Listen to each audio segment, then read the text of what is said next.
Welcome back. In our introductory video, we talked about the ultimate 7-course call center meal.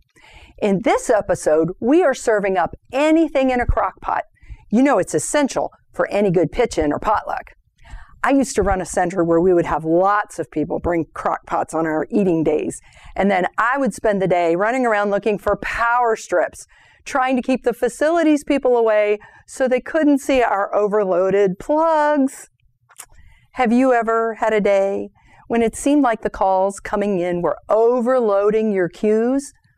Just like the power strip with too many plugs won't help your crock pots, a queue with too many calls won't help your customers or your call center. In this video, we're going to show you how to use Interaction Supervisor to monitor those queues to see what's simmering for you. Here you can see that we've launched Interaction Supervisor for you. Let's create the view that I find most helpful in monitoring my queue activity. Open the new selection window. Click on the Workgroups tab. Now select the Workgroup Detail view and click OK. Select the queue you want to begin monitoring. By the way, you can change to another queue from the drop-down list in the top left corner of the view. The first time people see this view, it can be a little overwhelming. Let's break down the different components of the screen. At the top, you'll see a collection of general statistics about the status and health of your work group. The second section tracks real-time performance for your queue and includes number of interactions presented and answered, your abandonment rate, and your service levels. Finally, at the bottom of the view, you see a section which provides you with the ability to manage your agents and the queue itself. Now, let's look at each section in detail and discuss how to use them. Back at the top of the view, let's look at these statistics. Remember, if you have a question about what one of these measures, you can use the Field Help icon to access context-sensitive help. Let's do some customizations here. If you're an inbound center, for example, you would not need these outbound ACD statistics. Let's remove them to simplify your view. Right-click on the statistic and select Remove Current Statistic. The same thing can be done for queue statistics. For example, you may not care about the previous period column. Right-click anywhere in the column and select Remove Column. If you want to do lots of customizations, you may want to right-click and choose Add Remove Statistics. This brings up the Statistics Selection dialog. Here, you can use the tabs in order to manage all of the statistics in the view. By the way, you can set alerts on all of these statistics. We'll look at how to do that in another video. Now we'll return to the bottom portion of the screen. Let's start with the Members tab. Here you can see your agents, their status, and whether or not they're logged in and activated in the queue. You may want to do some customization in this view. You can sort any column by clicking its header.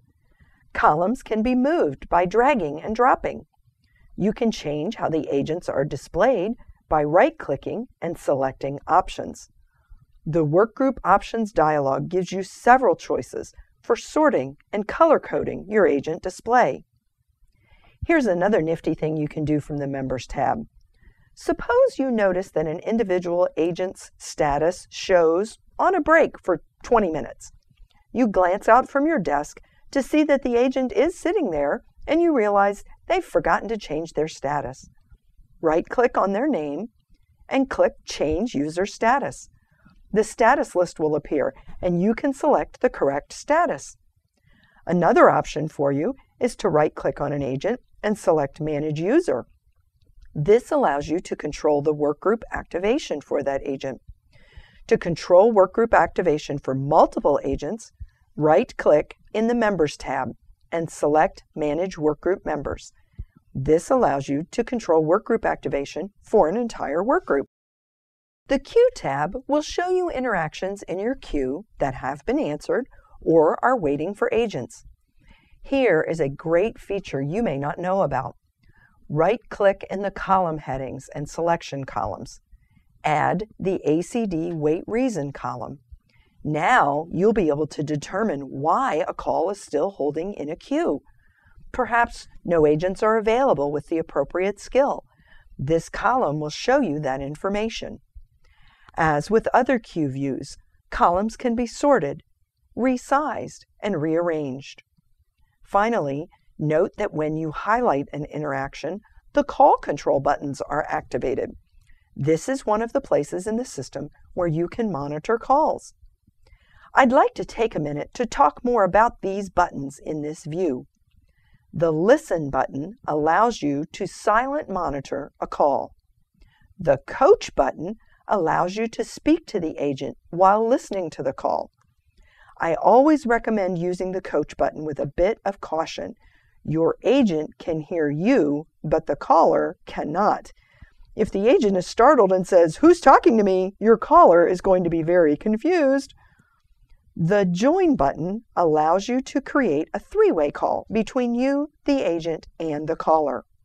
One other button note: if you click Record from here, the system will create an ad hoc recording that will be delivered to your email inbox.